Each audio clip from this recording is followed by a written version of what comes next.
The cleanup operation in Beersheva after a direct hit by an Iranian missile early Tuesday. Well-practiced search and rescue teams already departed.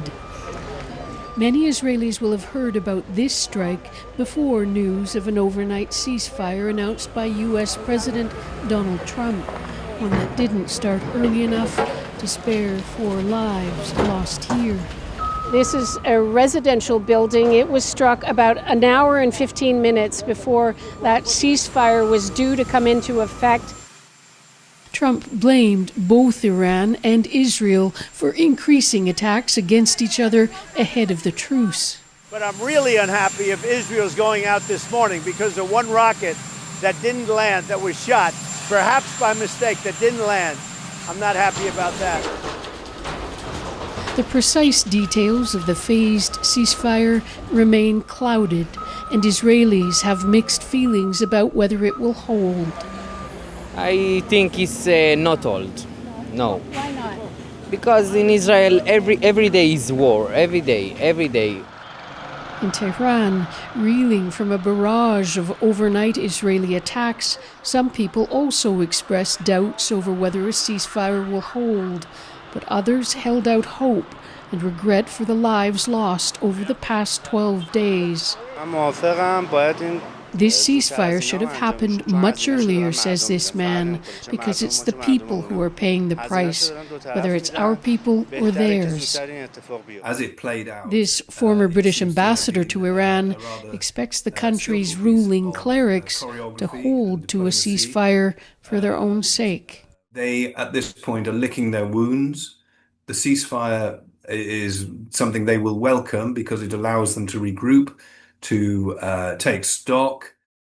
Whether that ceasefire holds or not, the truce between Iran and Israel has renewed calls for another ceasefire in a war that's been going on much longer and has been much deadlier, the one in Gaza. And the fighting there, Margaret, hasn't taken a break, even as this newer war has been grabbing the headlines. That's right, Adrienne. Gazans are desperate for a ceasefire. They feel forgotten. And the Israeli families of the hostages still being held in Gaza have also appealed to their government to extend the ceasefire with Iran to Gaza. All right, Margaret Evans in Jerusalem tonight. With tensions still high, many people continue to flee Iran any way they can. So let's go to Briar Stewart near the Turkish-Iranian border. Briar, you've been speaking with people going back and forth. What are they saying about this ceasefire? Yes, Adrienne, there are hundreds of people down at the border today, and I would say there was a mix of relief and confusion. For many Iranians, particularly those in the northern part, they didn't have access to an internet connection, so they weren't getting updates. But after a week and a half of escalation, people are hopeful that the tension will ease and this fragile ceasefire will hold. Of course, there'll be a ceasefire, and my government and the Israel. Also, there are some problems, but I hope that the ceasefire will happen. It's so bad. Sorry, I can't continue. I cry. I was in Iran as a tourist, and I'm very sorry. Who made Iranian miserable, hard life like this?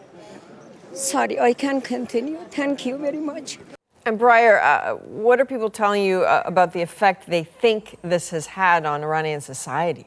Well, I think it's important to point out that whenever we ask about politics or life under Iran's theocratic regime, people either don't want to talk or they want to remain anonymous. There are a lot of divided opinions. You have those that hoped that the upheaval over the last 12 days would have led to the collapse of the regime, and they're disappointed that it hasn't.